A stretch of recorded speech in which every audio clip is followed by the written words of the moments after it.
Good morning. Thank you, everybody. Thank you so much for joining us. We're here today to celebrate the opening of yet another ADA station here at Grand Street in Brooklyn. This is our 4th station completion this year. Listen, here's the bottom line. Accessibility is a right. And for the first time, the MTA is talking about it as a right and our top priority.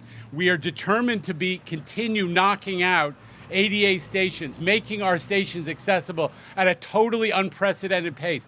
Let me tell you, as the Times reported this morning, we are moving 5 times the pace of prior MTAs. I'm not knocking anybody else, but let me tell you, we are going to move at warp speed to get this done. Yeah, we are. Okay?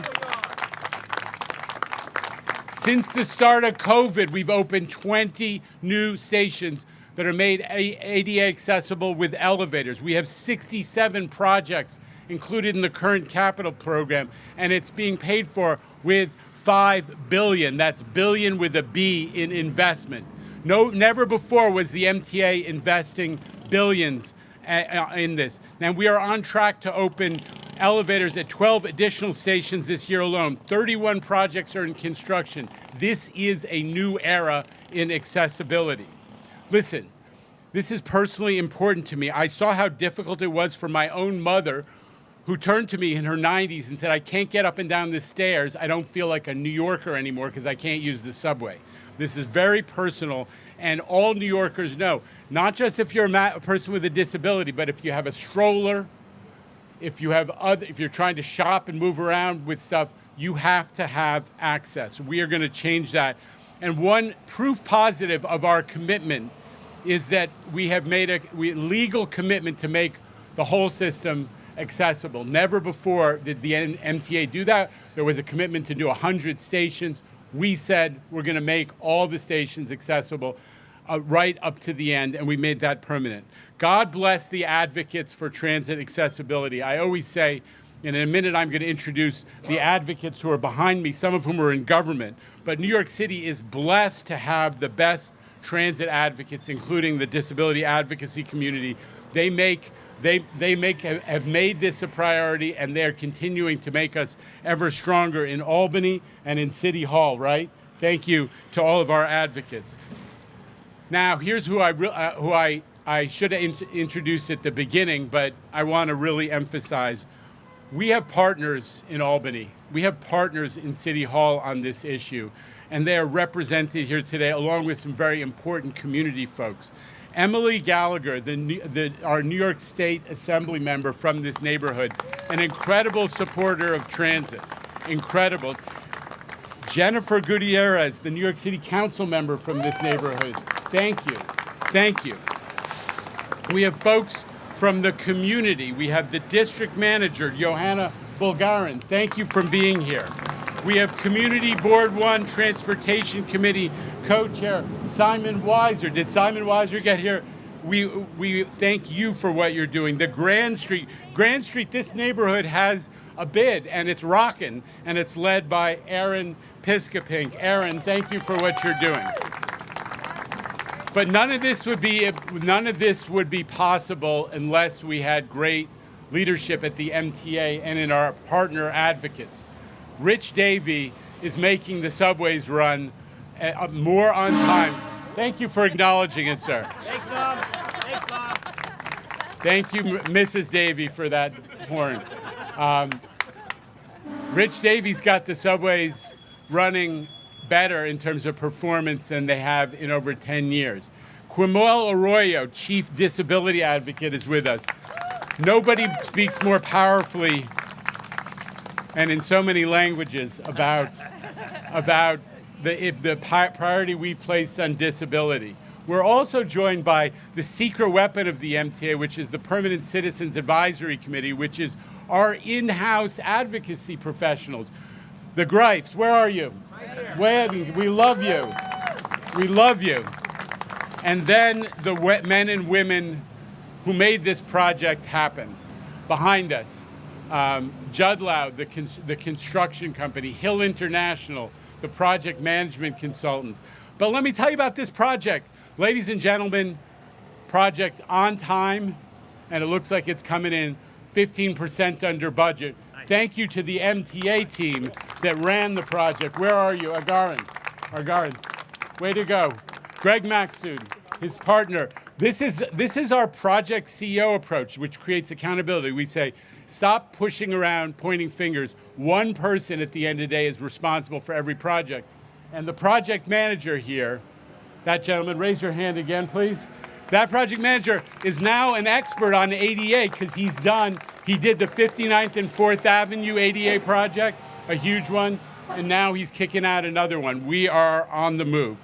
Last, I have to acknowledge our federal partners. This project was paid for in part by federal government. President Joe Biden's infrastructure initiative, the IIJA as it's called, has actually got a category that's just for accessibility projects. And the MTA is determined to lap up that money as fast as we can because we got projects to build. We're going to keep building elevators. We're not going to stop. This is a priority. Thank you. Here is Rich Davey. Thank you, Jano. And we have to give a shout out to Chairman Lieber, by the way, because the reason why, yeah, you can clap, absolutely. The reason why we're standing here is he has supercharged our effort and made us laser focused across the board to get the projects done, but also to make sure that, my commitment is that this elevator now belongs to me and my team at New York City Transit. We're making sure that our elevators are available and are working. Escalators are working. And those third parties who manage some of those elevators, we're pushing them to make sure they are working. Our mantra is faster, cleaner, safer service for the subways. And that means for every customer, every single customer. That's what accessibility means. So we're delighted to be here and delighted to, again, thank Jano and his leadership for pushing this. I do also want to call out Sandra Bloodworth. Not only is this a beautiful elevator, 2 elevators are opening, but we also have some amazing artwork in this station as well. And I think, again, under Jano's leadership and Sandra's vision over the last 35, 6 years, she has really poured her heart and her soul to make sure that our stations are not only functional, but also pleasant places to be. So, Sandra, I want to thank you for your vision as well. Thank you. I'm going to turn it over to Q Morale. Q is not only a strong partner to push for improvements in New York City Transit, holds us accountable, but he's also a collaborator as well, someone who we look to frequently to see how else can we do better for our customers in paratransit, subway, and bus. He's been a tremendous partner for us in New York City Transit, and I value his friendship. Q. Thank you so much, Chris. Good morning, everyone. My name is Kamel Royer. It is truly a pleasure to be here.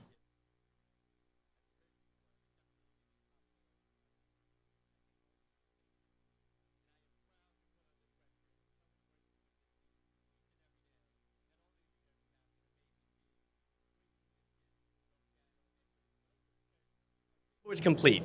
And I say our table is complete because we have tension at the table to make sure that we not only sit on the laurels of the successes like we're praising here today, but we know that we have a long road ahead of us. And we are not shy to say we have an amazing plan together that is a sound, responsible plan. Before, the disability community was placated by talks of lofty ideas and plans for accessibility that were never funded, that were never really coming.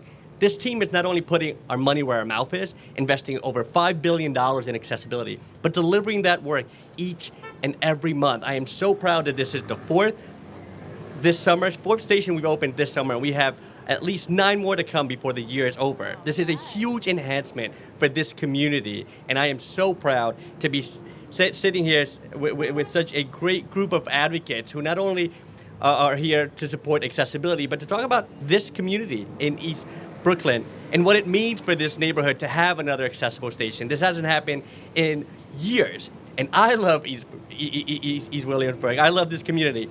You love this community if you go down for pizza at Roberta's. You love this community if you go to Brooklyn Steel or House of Yes like I do. This community is so fun to work, to play, and no one does urban chic like East Williamsburg. So let's give it up for urban chic in this community. They really do know how to do it. We still have factory workers. We still have so much happening here, but people also come here to have fun and to play. We talk about the better boroughs, and this is definitely one of those better boroughs and better communities here in New York City. As a person with a disability, I know the impact that this elevator will have, not only for tourists who come to have fun in this community, but for the parents and caregivers who live here, who move around in strollers and in wheelchairs, and of course to the residents that have always been asking for this type of service here today. This opening has great benefits for so many. And with this capital plan, and Jano mentioned it, this capital plan earmarks a minimum of 70 stations that we're planning to make accessible. And we're doing that to close the gaps of inaccessibility that we have system-wide. We're very intentional about where we go. By the end of this capital plan, passengers with disabilities won't be more than 2 stations away from an accessible station with working elevators, as Rich mentioned. And that is a great thing for all New Yorkers, all tourists, and our seniors, for whom we say, we want you to age with grace and age in place in the communities that you help build. So don't move to the Carolinas, forget about Florida, stay here. And one way we're making sure that you do that is by helping you move around with independence, and an elevator makes that happen. I want to give a shout out for congestion pricing, which is going to help us close this capital gap and fully fund this plan so that we're able to complete those stations that we said. Those 70 stations are not fully funded yet, and in order for us to continue to do this work, we need congestion pricing to move so that we can continue on this accessibility plan. Listen, on the Brooklyn L, the Canarsie line, we have 4 more stations coming up this year. Broadway Junction, Lorimer, Jefferson in this plan, and the 6th Avenue L in Manhattan, which is already under construction. That is great work being done, and I am so proud of this team. I'd like to say a couple of words in Spanish for our viewers who are joining us at home. Hoy es un tremendo día para la comunidad aquí en el este de Williamsburg y para la comunidad de Brooklyn que han necesitado ascensores y accesibilidad en el sistema. Para mí es un placer ser el primer jefe de accesibilidad para la MTA, dándole servicio a la comunidad, a los turistas y a todas esas personas que usan nuestro sistema diarios. Hoy le decimos a todas esas personas que viven aquí en Williamsburg que su transporte será mejorado porque tendrá un asesor que trabajará para todos ustedes que necesiten moverse con independencia. Y para mí es un gran placer poder darle este servicio a la comunidad neoyorquina, a los turistas que vienen a jugar, a trabajar y a disfrutar de todo lo que tiene Brooklyn que ofrecerle a ustedes. Now it's a pleasure to introduce our next speaker, a great transit advocate and a friend of the MTA, Emily Gallagher, State Assembly member. Thank you, everyone, and I am so thrilled to be here with Mr. Lieber and Rich, and my colleagues in government, Jennifer Gutierrez, my fantastic council member, and the whole team here, because I love the MTA. My district, District 50 in North Brooklyn, is very reliant on public transit. The majority of people in North Brooklyn use public transit every day to get around the city. And this is a particularly good station to have an elevator at because we are serving so many different kinds of my constituents here. We have a naturally occurring retirement community that's growing here. We have public housing. We have an enormous high school that has multiple schools inside it. So there are so many people who are coming every day to this very corner and really making this the center of their world. So I am very excited to ride on this elevator, to see the new artwork, and to really see that this particular station has gotten the shine that it deserves, because for a long time this station was, a little bit more neglected. It needed a little love, and to see that it was prioritized and really we had no complaints at my office about the construction. We had a very smooth transition to what we have now. This is exactly what I know that the MTA can deliver, and I am a fervent supporter of the MTA in Albany, and I'm going to continue to fight for funding, more and more funding, to make sure that this is our climate answer to transportation. We need the MTA for resiliency. We need it for mobility for all people, not just those with access to private automobiles. And we need to be moving forward towards much more environmentally friendly modes of transportation. And the MTA and New York City Transit are really at the center of that. And they always have been for over 100 years. So thank you very much. I'm very excited. Oh, I'm sorry. No, no worries. Hey, y'all. My name is Jennifer Gutierrez. I have the pleasure of representing this community at City Hall as your council member. And I just want to echo what my colleague in government, Assemblymember Gallagher, said about the importance of this intersection. But long before it was designated for accessibility, if you all remember the L train shutdown, there was a lot of attention on this station along the L line, obviously. And so this community is super engaged. This community knows how to organize and knows how to fight for what they deserve. So I know that the MTA is acutely focused on accessibility, but I also want to say I don't think it would have happened without, the fervor of the advocates who have been demanding that. We have a senior building right here on the corner. We also have lovely restaurants on Grand Street. Show Carnival some love, please. Shout out to Roberta's, but give Carnival some love. And of course, we have 3 high schools, like Emily mentioned. We've got a lot going on here, and I know that this is just a fragment of what New Yorkers deserve. I also just want to uplift our Congresswoman, Nida Velasquez. Dan Wiley is here from her office. She's been fighting night and day on this infrastructure bill and making sure that our communities get the investments they deserve. And just shout out to the team. I'm so happy to see the amount of women and the amount of just diverse faces here, and I just want to uplift you all. And I'm excited. I encourage everyone to utilize this elevator. We're looking forward to the completion of the Lorimer project and behind your vision. I love what you're saying, which is get it done quickly. So thank you all so much.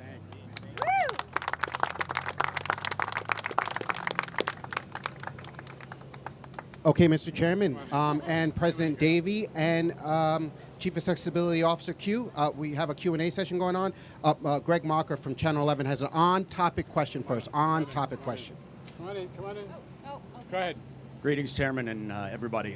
Why is this being done faster now? Often it was the cost, the price, the funding, the design. We heard all the things.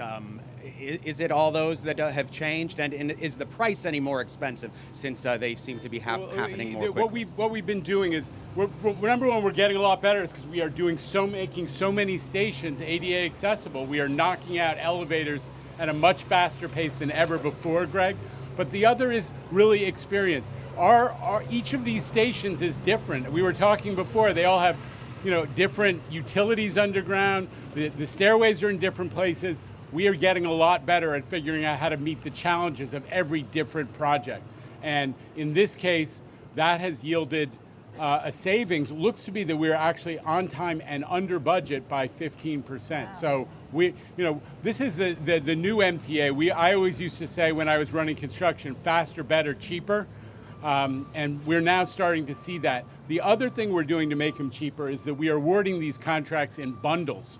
So we have companies that are planning to do 6 or 7 different stations at once, and that allows them to deploy additional resources and to get them all done faster and hopefully cheaper. This was the first major bundle of 7 stations, and as I said, it's come in under budget. You're doing a great job. Why are the managers?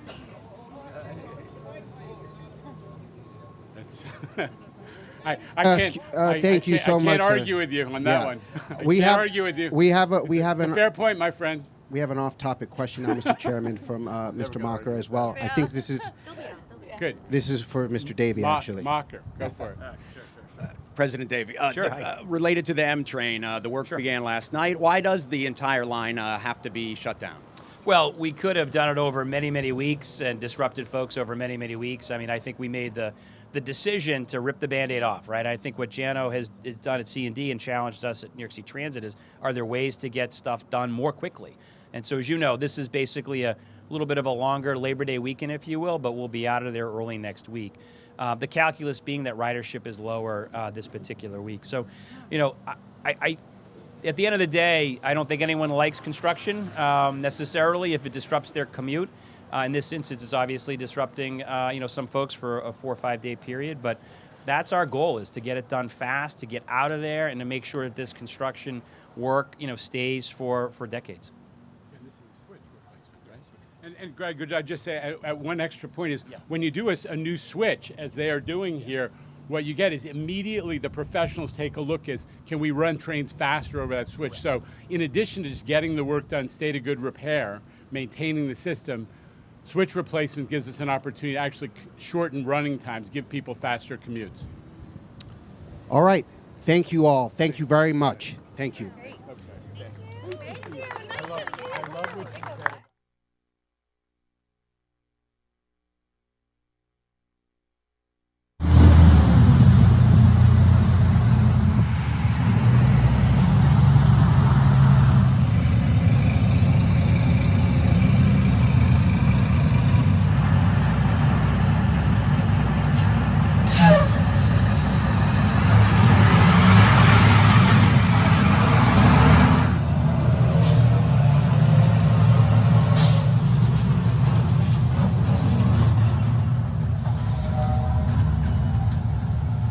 Platform level.